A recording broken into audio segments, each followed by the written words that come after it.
the ruling class bloodlines, and the 21 seats. Introduction. This is the 10th of 19 videos that will tell the story of the ruling class bloodlines, the 21 seats, and the two possible timelines that lie ahead of us. One of these timelines will erase the other, based on the decisions that humanity makes over the next 2 generations. Part 10. Dismantling a Mardukian governance structure without triggering loyalist retaliation. 1. Understand the structure as a web, not a pyramid. Although Marduk's model presents itself as a pyramid, in practice it functions as an interconnected web of symbolic, financial, political, and ritual nodes.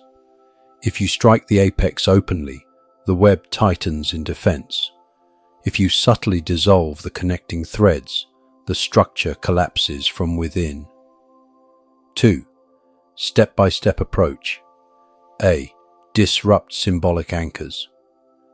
Many of the system's energetic bindings are maintained through the presence of ancient symbols, sun discs, winged creatures, double eagles, serpent motifs, certain geometric patterns in positions of public reverence.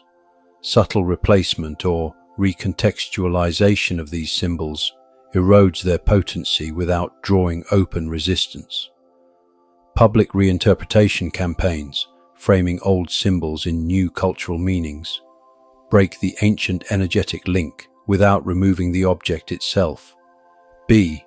Decentralize resource control. Marduk's scarcity principle relies on choke points, support localized production of food, energy, and essential goods, making them less dependent on centralized authority. Even partial decentralization reduces leverage, as loyalty through dependency weakens. C. Diffuse ritual power dates. The system charges itself during specific astronomical alignments.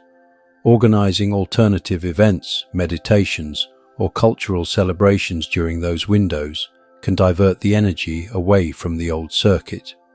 This works best when large numbers of people participate unknowingly through joyful, self-directed gatherings. D. Open access to information. The monopoly on knowledge is the glue of the framework.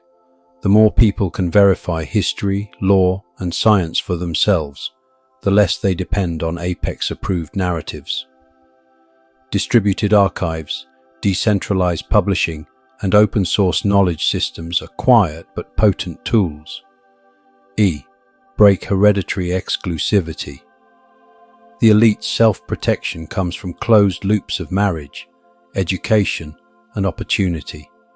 Increasing cross-pollination through scholarships, cultural exchanges, or unconventional alliances quietly dilutes the binding genetic and social contracts. F. Offer non-ritual binding models of trust. Many power positions today still require symbolic oaths echoing ancient bindings. Introducing agreements and trust models based on transparent mutual benefit rather than ceremonial loyalty erodes the binding without confrontation. 3. The principle of silent dissolution. The key to avoiding loyalist backlash is to shift energy away from the structure without directly declaring war on it. Infiltration is unnecessary. Instead, you let the framework become obsolete through more appealing, self-sustaining alternatives. As the web loses functional nodes, its ability to coordinate and enforce its will declines naturally. 4. The final release. Once enough symbolic anchors are neutralized, resources decentralized, and loyalty ties redefined, the old energetic agreements collapse of their own weight. At this point, even if the remaining loyalists attempt a reassertion of control, they will lack both the network density and public perception needed to succeed. End of Part 10.